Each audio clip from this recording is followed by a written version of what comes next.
Vaya a saber, ¿no? Vaya a saber, ¿sí? Yo estuve a punto en dos ocasiones de hacer lo mismo hace muchos años, que cuando no conocía a Dios, y es una opresión muy fuerte, el desánimo, la frustración de vida, enojado con la vida y todo, y que todo está mal y para qué he nacido, y una voz que suena y que suena y que suena las 24 horas, sí, y hacerlo, y sí, tenés razón, y para qué viví, y hasta que uno toma una decisión, sí. Así que, ¿qué podemos decir, hermano? Así está nuestra sociedad, sí, la maldad avanza, sí, vivimos en una sociedad fragmentada, y esto no es nuevo, hermano, esto no es nuevo. Familias con problemas, sí, una sociedad con problemas, dividida, con muchas cosas malas y feas dentro de los hogares, fuera de los hogares, hermano, en los matrimonios, en los hijos, dentro de la iglesia, fuera de la iglesia, sí, tantas cosas que se vive, ¿sí? Y esto no es nuevo de la situación que nosotros vivimos, no es nuevo de lo que está pasando en el mundo, porque cada vez estamos peor y nada está bien. No es nada nuevo, ¿sí? Porque todo esto comenzó desde la caída del hombre. Alguien intervino, alguien entró en escena, ¿sí? En el capítulo 3 de Génesis y rompió una unidad, rompió una relación. Ahí podemos ver cómo se provoca, ¿sí? Por causa del pecado y la desobediencia, la primer desunidad. ¿Y qué provocó eso? Sí, provocó caos, trajo caos a la tierra, trajo muerte, destrucción, enfermedades, sí, fragmentación, y todo comenzó ahí. Sí, desde que el hombre se separa de Dios, sí, el hombre entra en un caos total. Como he dicho, desde el gobierno, sí, las familias sufren este flagelo de la fragmentación. ¿Y a qué se debe tantos conflictos? ¿A qué se debe tantos conflictos de todo tipo y de toda clase? Y es sencillo, ¿sí? A la rebelión del hombre, ¿sí? El hombre se rebela contra Dios. El hombre está enojado contra Dios, está rebelado contra Dios. Y la rebelión rompe toda la armonía, ¿sí? ¿Qué hace la rebelión? Rompe la armonía de la unidad, ¿sí? Es destructiva, ¿sí? Es avasalladora, se lleva todo por delante, no respeta familia, no respeta niños, no respeta hogares, no respeta matrimonio, no respeta iglesia. Y es lo que pasó, ¿sí? La primera rebelión en el cielo. Como bien usted sabe, ¿no? ¿Qué hizo Satanás? En un momento trajo división, se rebeló y la rebelión trajo división. ¿Sí? Usted conoce la historia, ¿sí? Se rompe esa armonía, ¿sí? Y hermano, y pasa lo que tuvo que pasar. Se llevó unos cuantos ángeles, y no pocos, sino muchos, ¿sí? Así cuenta la historia. La rebelión de Coré, ¿sí? Trajo división, trajo muerte, trajo destrucción, ¿sí? Y todo tipo de problemas, porque eso hace la rebelión, te lleva a romper la armonía de la unidad, ¿sí? Eso hace, ¿sí? Toda rebelión, ¿sí? Hijos rebeldes, padres rebeldes, esposas rebeldes, gente rebelde, que no se quieren sujetar, lo único que pueden provocar es desunión, división. También encontramos en número 13 y 14, esos dos capítulos, donde se revela el pueblo al escuchar de todas las noticias que trajeron los dos espías, sí, la parte mala. Escucharon la parte mala, sí, y murmuraron y se levantaron y se enojaron y quisieron elegir líder y se enojaron con Aarón, se enojaron con Moisés y empezaron a murmurar: ¿y para qué nos trajiste al desierto? Para morir, no hubiéramos quedado allá en Egipto, hubiera sido mejor. Elijamos un líder, lo levantemos, nos volvamos. Mire lo que provocó. Una noticia, sí, una mala noticia, digamos, de 10 espías que no creyeron a Dios, que no se aferraron a su promesa, sino que vieron el lado malo de la promesa. Los gigantes, los hijos de Anac y todos los guerreros. Y provocó algo en el corazón del pueblo de Dios, hermano, que ¿cómo acabaron ellos por eso? Acabaron en un desierto, dando vuelta 40 años y muriéndose en el desierto, sin alcanzar sin volver a Egipto y sin alcanzar la promesa, ni lo uno ni lo otro. Sí, esa misma rebelión que trajo división, sí, y trajo muerte en medio de la congregación de Israel, hermano, llevó al pueblo a una destrucción total, ¿sí? A dar y a divagar 40 años, ¿sí? Vuelta en el desierto. Tenemos la Torre de Babel, ¿sí? En Génesis 11, donde Babel significa desorden, significa confusión, ¿sí? Eso es lo que significa Babel. Y lo provocaron la gente de ese tiempo a través de su rebelde corazón. Mire lo que lleva la rebeldía, ¿sí? El problema de la desunidad, porque muchas veces oramos nosotros y pedimos, Señor, oramos por la unidad, Señor, únenos, oramos por la unidad. Yo creo que estamos orando mal, yo tengo que orar por la rebelión, porque la rebelión provoca la desunidad, ¿sí?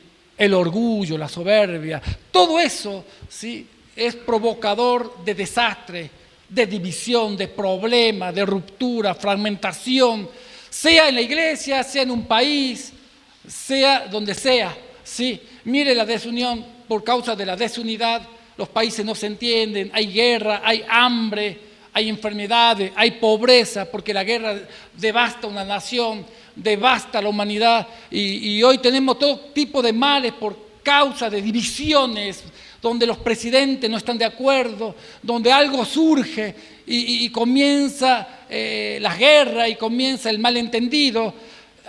Entonces, esto no es bueno.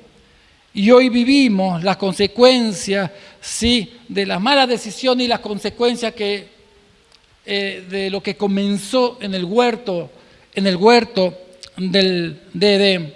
También tenemos una historia, ¿sí? En 1 Samuel 14, era tal la confusión de los filisteos que se entraron a matar entre ellos. ¿Sí? Cuando Jonathan y su paje de armas empiezan a subir la montaña y llegan arriba y se arma la batalla, y era tanta era la confusión que se entraron a matar entre ellos, ¿sí? Porque la rebeldía y la desunidad trae confusión, trae desorden, ¿sí? Y no nos vamos a matar, y no se mata con espada, no se mata, ¿sí?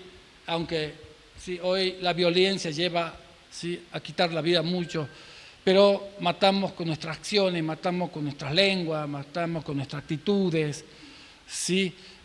Porque el propósito del enemigo es, como bien sabe usted, destruir y levantarse contra todo diseño de Dios.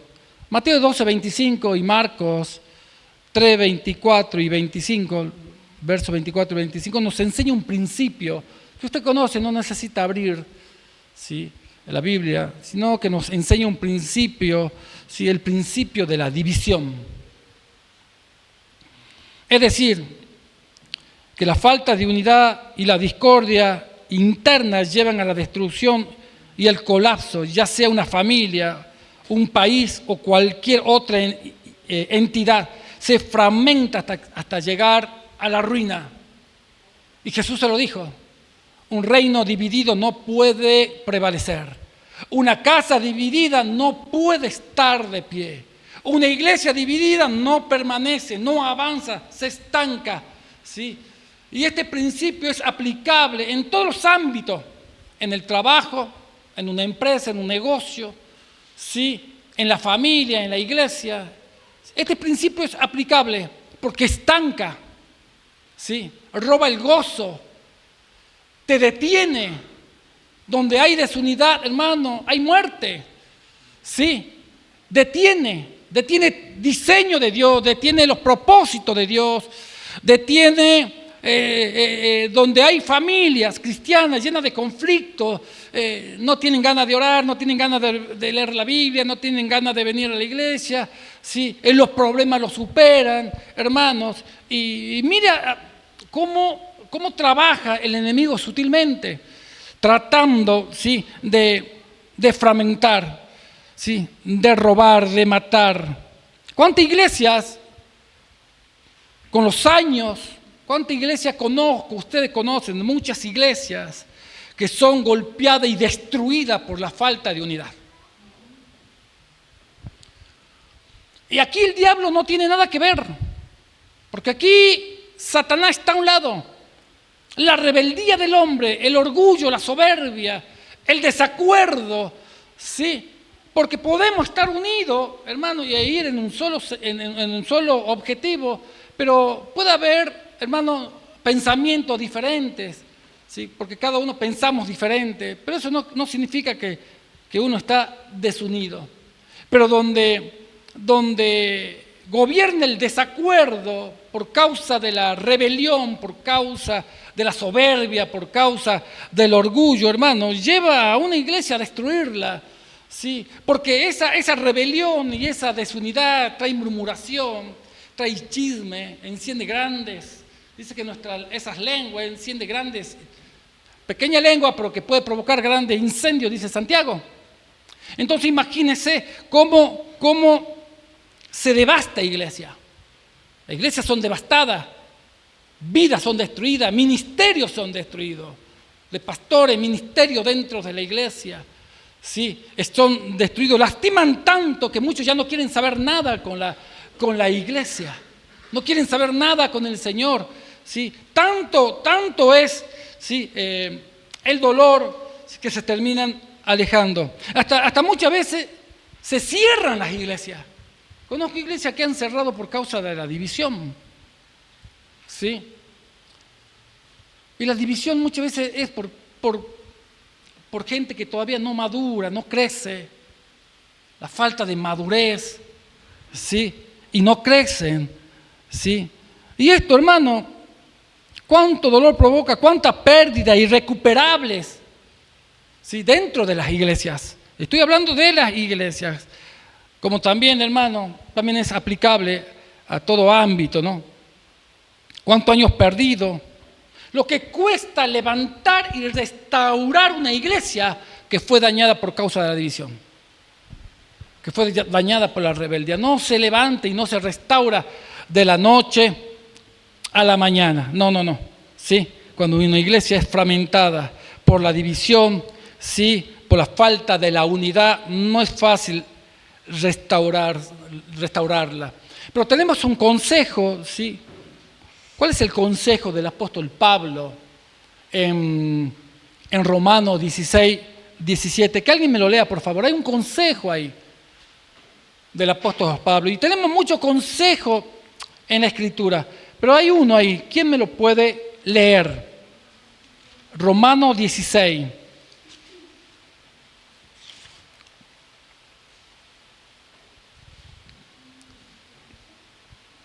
17, 16, 17. El que lo tiene, me lo lee, por favor.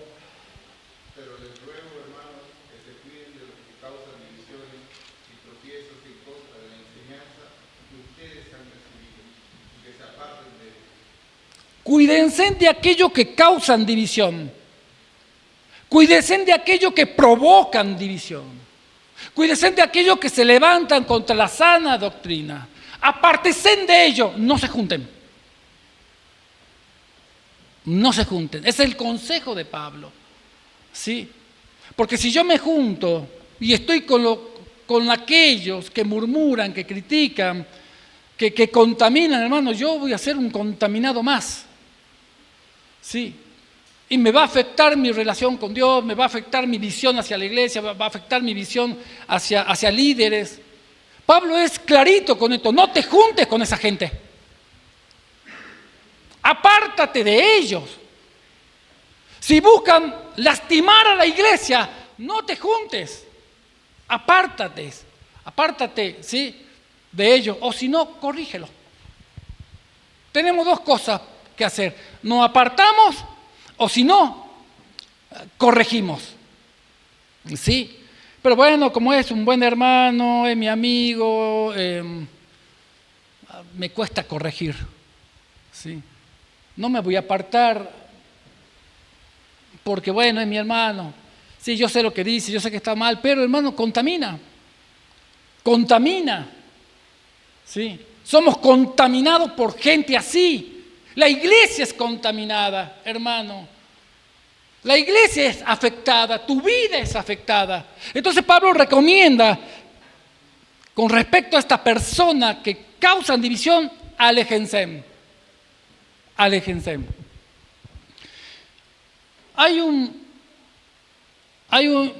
La unidad, hermano. Mire lo que es el contraste. ¿Sí? La unidad es un principio divino.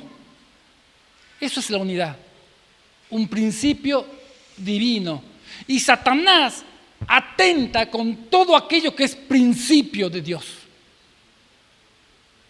¿Sí?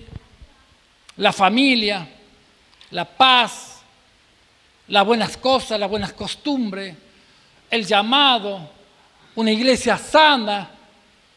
Satanás va a tratar de romper toda armonía a través de gente que se dejan usar. A través de gente que tiene puerta abierta, como el orgullo, la soberbia. ¿Sí? Y van a ser tierra fértil para poder destruir, dividir, contaminar, ¿sí? Una iglesia. Pero vuelvo a reiterarle, no solamente si esto es aplicable a la iglesia, sino en todos los ámbitos de la vida, en un colegio, en una universidad, en un trabajo, ¿sí? Esto es muy abarcable. Pero tenemos algo aquí que es un contraste con respecto a todo esto, y que es el Salmo 133. El Salmo 133 es, hermano, es tan cortito, porque es cortito el Salmo 133. Las grandes cosas vienen en paquetes pequeños. Este salmo es corto, pero una joya literaria y espiritual. Lo que le falta en volumen lo tiene en calidad. Tan cortito, tan profundo, ¿sí? Porque la voluntad de Dios es la armonía. La voluntad de Dios es la unidad. A Dios le agrada un pueblo que vive en armonía. A Dios le agrada una familia en armonía. A Dios le agrada la unidad. Es el imán de bendición, es el imán de vida eterna. Por eso hay veces que no concibo hogares cristianos donde hay puros conflictos. No puedo entenderlo. Conociendo la Escritura, conociendo, hermano, tantas cosas, ¿cómo puedo vivir en vidas conflictivas? Si la Biblia me dice, si la Biblia me enseña, ¿sí? que Satanás es el rey del caos, es el rey de la división, es el rey de la destrucción. Y lo único que provoca es muerte. En cambio, la unidad, ¿sí? Este principio tan maravilloso y divino trae bendición y vida eterna. Cortito, pero chiquito, pero poderoso. Así le digo yo a Betty, chiquitita, pero poderosa la Betty, digo, ¿no? Lo que le falta en volumen lo tiene en calidad. Este cántico, ¿sí? Se le llama, ¿sí? Un cántico de ascenso gradual, ¿sí? Y son 15 salmos desde el 120 hasta el 134. ¿Y qué pasaba con estos salmos? ¿Sí? Los israelitas lo cantaban.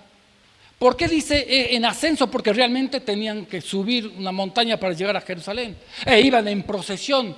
Y cantaban estos 15 salmos del Salmo 120 hasta el Salmo 134. Iban cantando,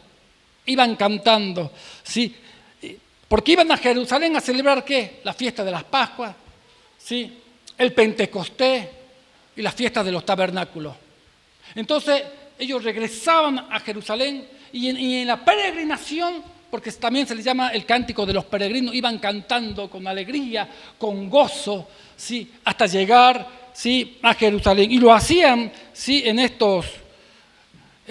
con estos 15 salmos, del 120 al 134. ¿Qué le recordaba al pueblo de Israel? Que a pesar de todas sus diferencias, seguían estando unidos. Seguían estando unidos. Como el pueblo del pacto de Dios. El Salmo 133, sí, se lo atribuye a David, como el Salmo 122, como el Salmo 124, como el Salmo 131. Sí, de estos cánticos gradual. Se lo atribuye a David. Sus vividas imágenes enfatizan cuán bueno y agradable es que los hermanos habiten juntos y en armonía. Habitar juntos y en armonía. Qué difícil que parece, ¿sí? Vivir juntos y en armonía. En ningún otro lugar, ¿sí?, en ningún otro lugar se ha descrito con tanta fidelidad la naturaleza verdadera de la unidad. Esa unidad que une a los hombres, no mediante cadenas, ¿sí?, artificiales, sino como hermanos en un solo corazón. En ningún otro escrito ha sido ilustrado con tanta elegancia como en este breve poema del Salmo 133. La pasión, ¿sí?, como la preocupación más grande que tiene Dios, y la pasión es la unidad de su pueblo. Porque donde hay un pueblo unido, Dios puede actuar. Porque donde hay un pueblo unido, Dios puede bendecir. Dios no puede actuar en el desorden. Dios no puede actuar y no puede bendecir donde hay pleitos, donde hay divisiones. No puede hacerlo. Sea una iglesia o sea una familia, hermano. Dios no puede, sí, bendecir el caos. No puede hacerlo. Sí. Por eso la pasión de Dios por la unidad de su pueblo se encuentra en el Salmo 133. Es la pasión de Dios. Es el deseo más profundo de Dios. Que su pueblo, ¿sí?, aprenda a caminar en unidad.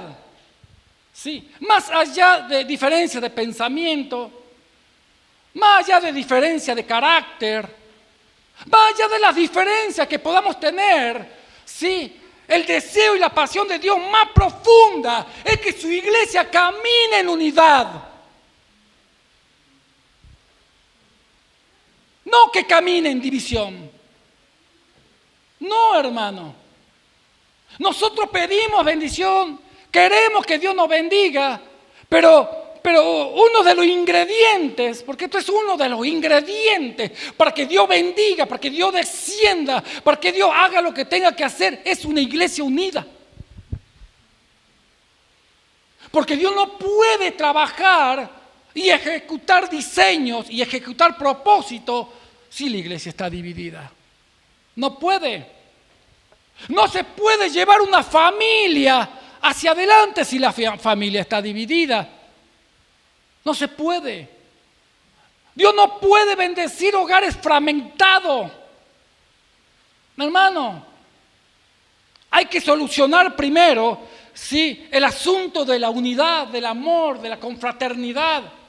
Si no, Dios no se mueve. Dios no visita esos lugares. Porque bien me dice la Escritura, ¿sí?, vamos a leerla. Mirad cuán bueno y cuán delicioso es habitar, ¿sí?, los hermanos juntos y en armonía. En otras versiones dice diferente, cuán agradable, dice en otras versiones. Y aquí entra la comparación de la unidad. Es como el buen aceite, como el buen óleo sobre la cabeza, ¿sí?, el cual desciende sobre la barba de Aarón, y baja hasta el borde de sus vestiduras. En otra versión, hasta el borde, hasta los pies, dice en otra versión. Vuelve a comparar como el rocío de Hermón. Hay dos comparaciones clave en este salmo.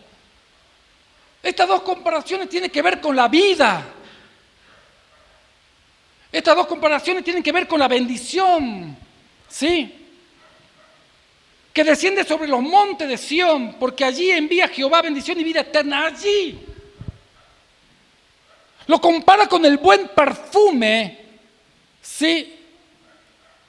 Ese perfume fragante por la cual fue ungido Aarón como sacerdote. Y no era un chorrito.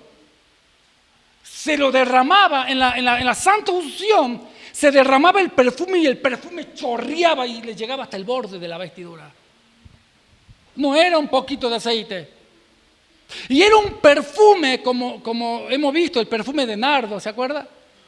Tan fuerte que no solamente ese aroma quedaba penetrado en el sacerdote, sino que invadía todo. Era invasivo el perfume. Porque era un perfume muy especial, hecho con la receta de Dios. Como el pan del cielo. ¿Usted conoce el pan del cielo, que no? No hizo el pan del cielo, yo quería hacer el pan del cielo, pero no me dio tiempo para hacerlo. ¿El que está dónde? ¿Dónde es que está? ¿Jeremías o Ezequiel? Ya ni me, Ezequiel. El pan de Dios. ¿Sí?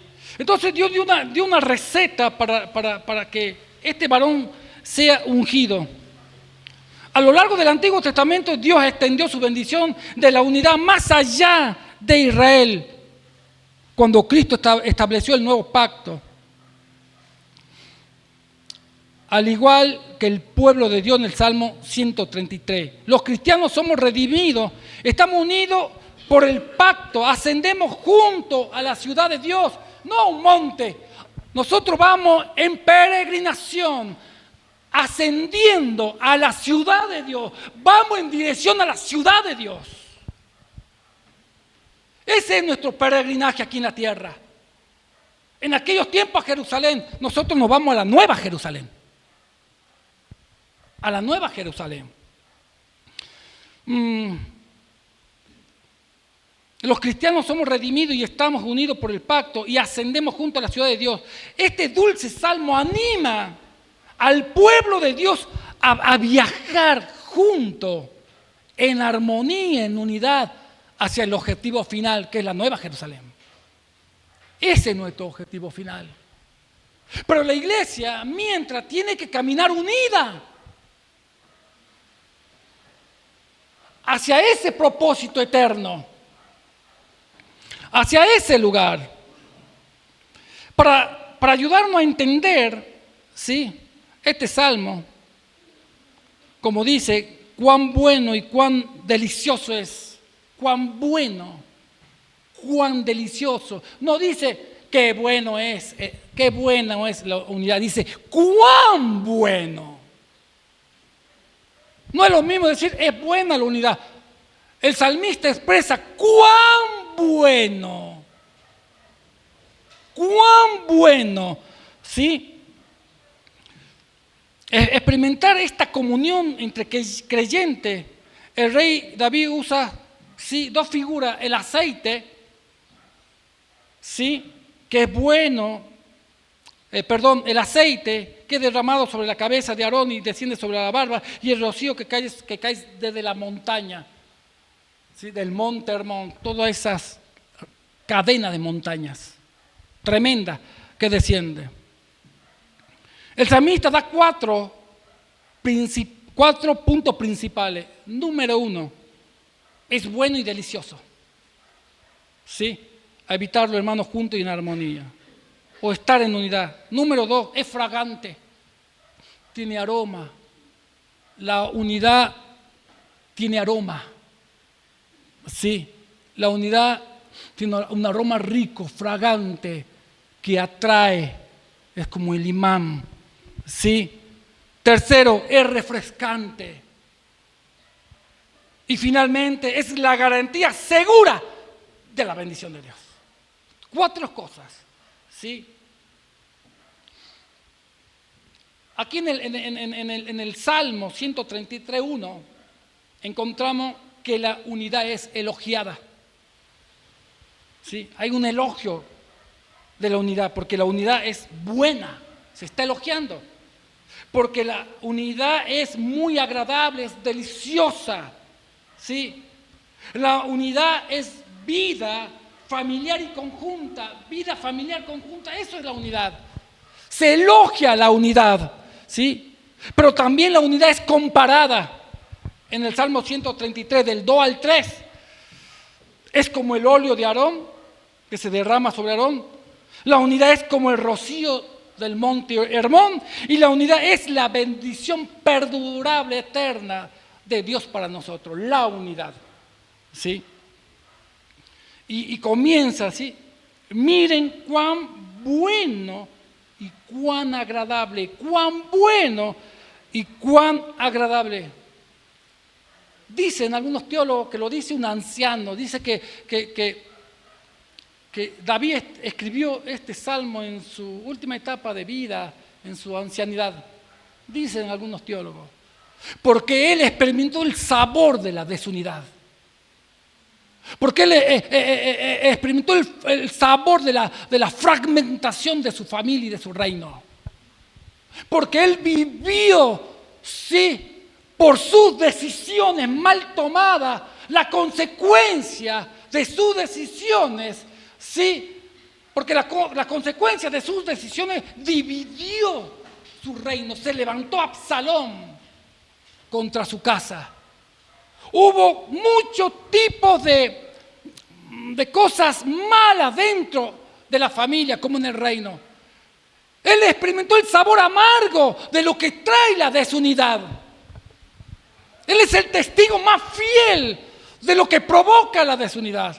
Por eso escribe este salmo, ¿sí? Cuando él dice: miren, observen, tengan en cuenta, miren. Porque está hablando de mirar, ¿sí? Expresa emoción y dirige la atención. Miren a la audiencia, miren iglesia, miren pueblo, miren familia, miren matrimonio, miren amistad cristiana, que cuán bueno, miren, que cuán bueno es la vida en unidad.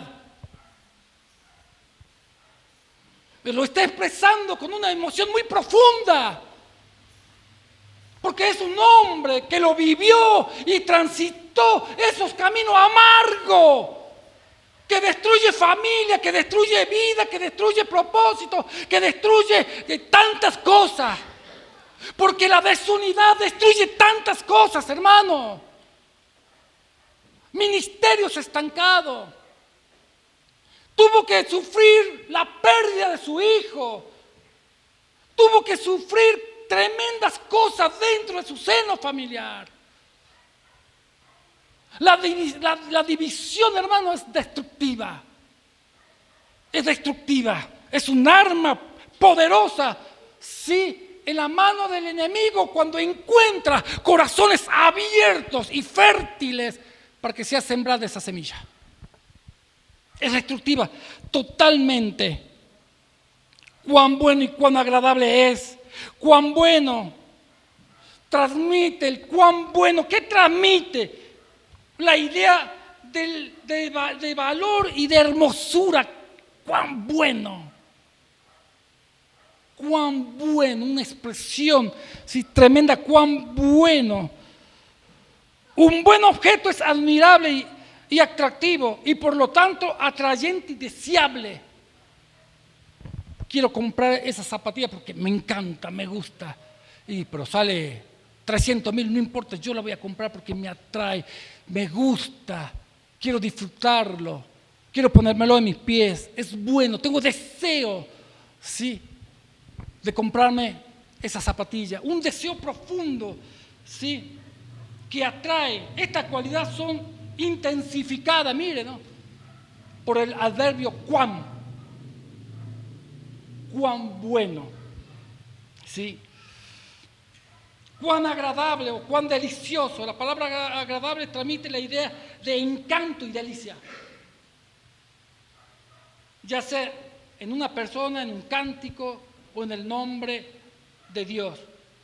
Este adjetivo también se intensifica por el adverbio cuán bueno. Entonces Dios, si a través de esta revelación que le dio a David muestra lo maravilloso y lo extraordinario y lo magnífico que es vivir y caminar en unidad.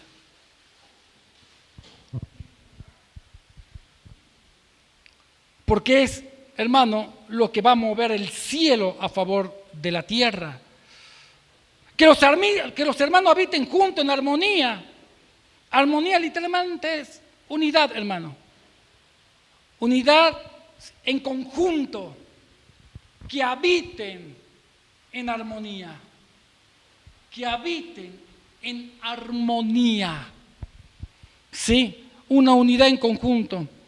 El sentido primario de la unidad del Salmo 33 es la vida vivida en armonía con los demás. Es el sentido primario. ¿Cómo andamos con la unidad como iglesia?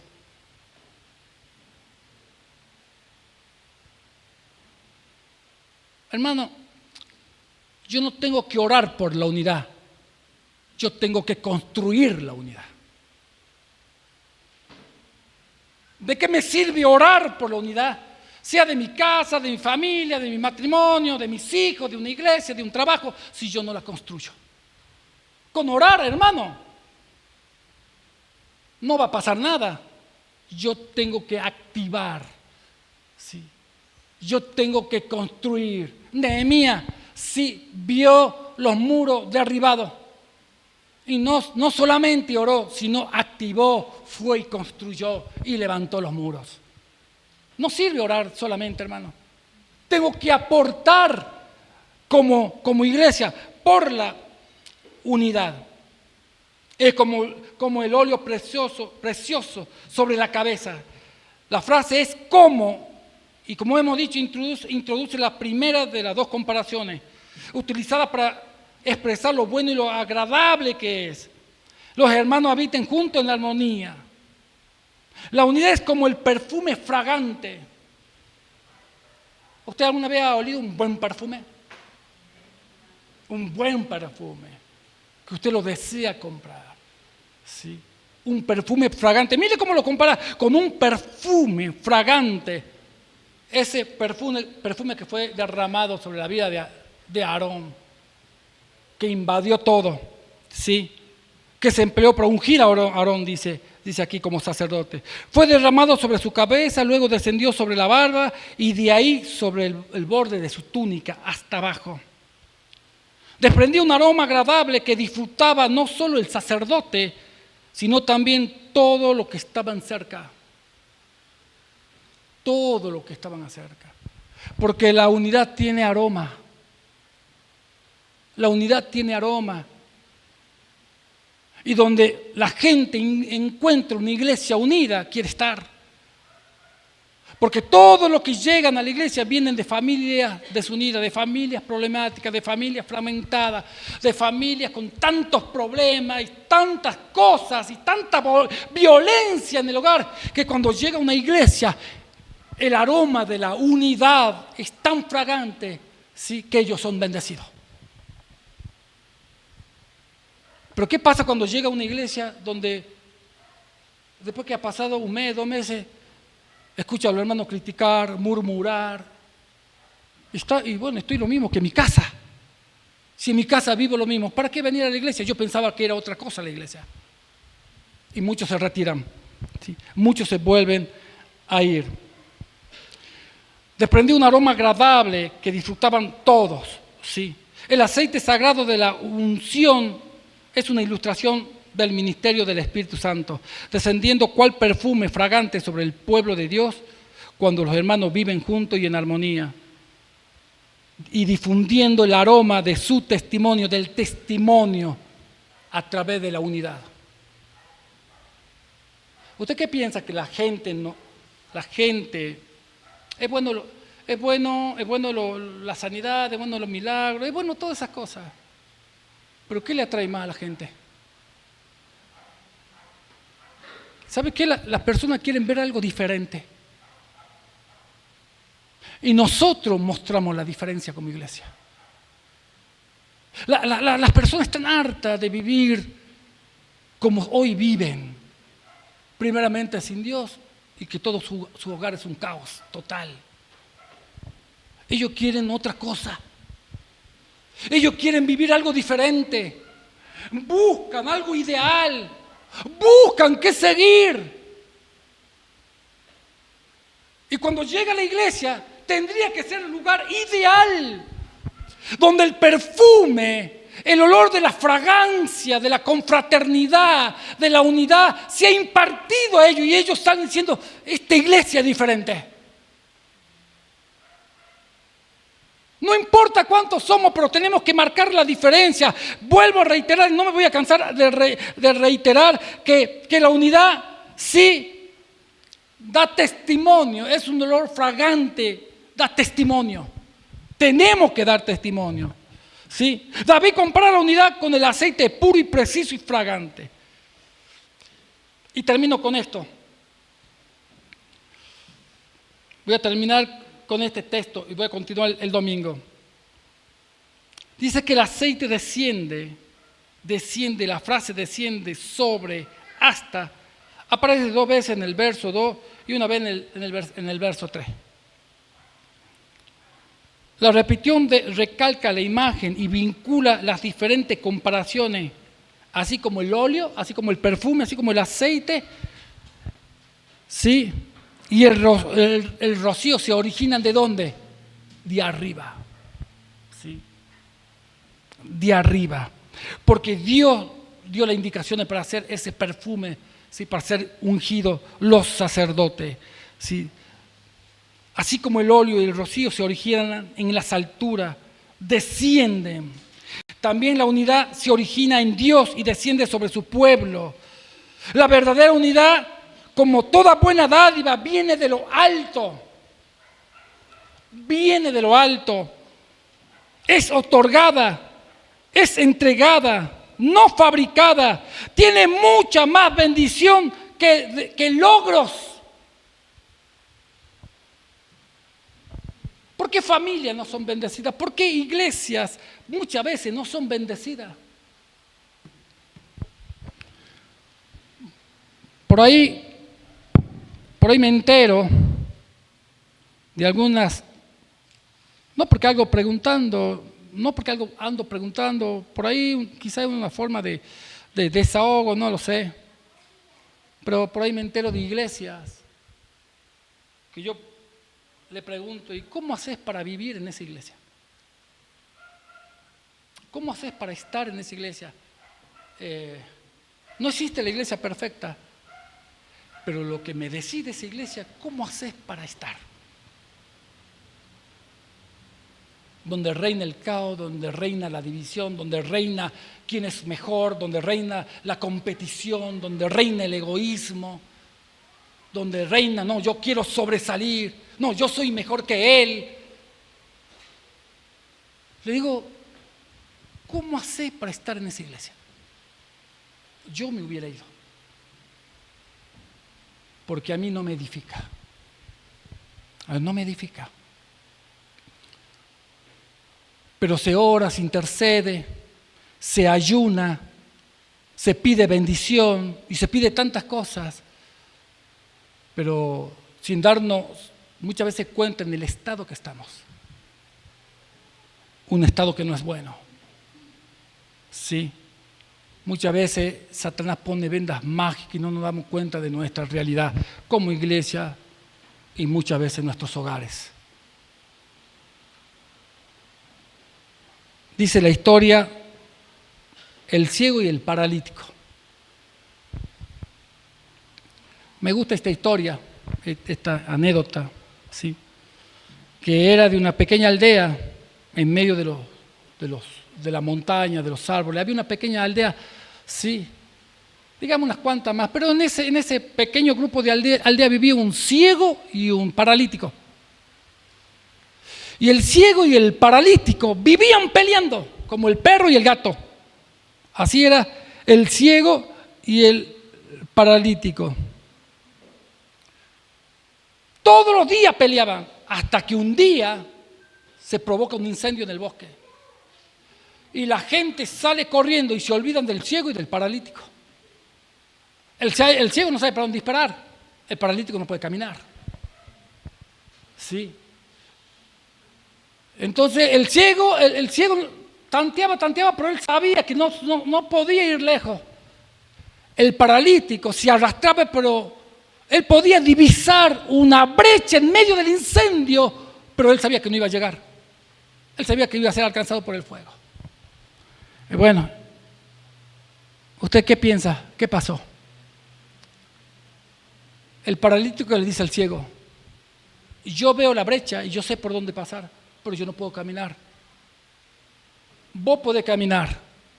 Yo te guío a vos y salimos juntos. ¿Sí? Vos sos mi pie y yo soy tus ojos. Bueno, dijo el ciego. Y lo subió a cococho. ¿Sí? Y salieron caminando. ¿Sí? Salieron caminando y se salvaron. Porque ellos no tardaron mucho en darse cuenta que la única forma de salvarse era uniendo esfuerzos uno con otros. En medio de la desesperación, el paralítico sí, le ofreció ayuda, dice acá, como le comenté. ¿Sí? Y bueno, ellos se salvaron. Y aquí viene la parte. Como cristianos debemos procurar estar en paz con todos. Por eso a mí las veces que me han ofendido, yo agaché la cabeza. Yo nunca entré en el terreno de la discusión. Nunca, en todos estos años, nunca entré en el terreno de la discusión. Tenga razón o no tenga razón, yo no refuto. Yo me quedo de este lado. Porque la Biblia nos manda a procurar la paz. La Biblia me manda a ser pacificador. Entonces, a veces que me ofendieron, ¿sí?, de frente o no de frente, yo me quedé de este lado de la vereda. ¿Por qué entrar en una discusión? ¿Por qué entrar en un pleito? Darle gusto al enemigo, ¿no? Sí. Entonces yo opté por construir, opté por pasar por alto y, como se dice, hacerme el sordo, hacerme el estúpido. Sí. Como cristianos debemos procurar estar en paz con todo, primero con nuestras familias. ¿Cómo andamos con nuestras familias? Hay problemas dentro de la familia. Es mi primera iglesia. Es donde vivo, no puedo estar peleado. ¿Sí? Primero es con nuestra familia. Es triste ver enemistad entre hermanos, padre, hijo y otros miembros de la familia. A veces hay peleas y divisiones entre los feligreses de la iglesia cuando deberíamos ser una familia unida. También es importante buscar la paz con los vecinos, amigos y las demás personas. Jesús incluso nos enseñó a amar a nuestros enemigos. Todos somos hijos de nuestro Padre Celestial y miembros de una gran familia. Es importante que nos respetemos, nos ayudemos y nos amemos unos a otros, tal como nos enseña la palabra de Dios. Todos nos necesitamos, como el ciego al paralítico, como el paralítico al ciego. ¿Sí? Y unidos, sin diferencia, hermanos, lograron salir adelante. Esa tiene que ser nuestra forma de pensar, esa tiene que ser nuestra actitud. Cuidar la iglesia. Hermano, si no la cuidamos nosotros, ¿quién la va a cuidar? Si yo no cuido mi familia, ¿quién la va a cuidar? ¿Quién, hermano? Satanás anda al acecho, buscando a quién devorar. ¿A quién devorar? Pónganse de pie.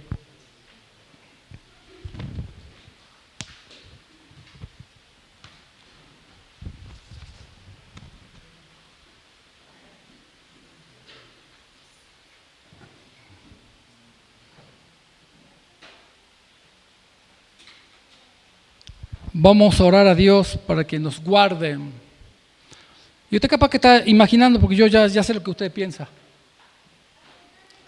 que hay algún problema de desunión, por eso el pastor está predicando esto.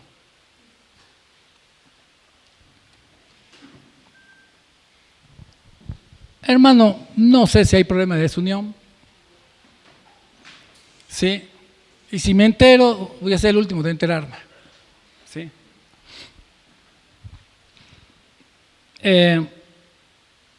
Pero tratemos siempre de guardar la paz, el vínculo de la paz. ¿Sí?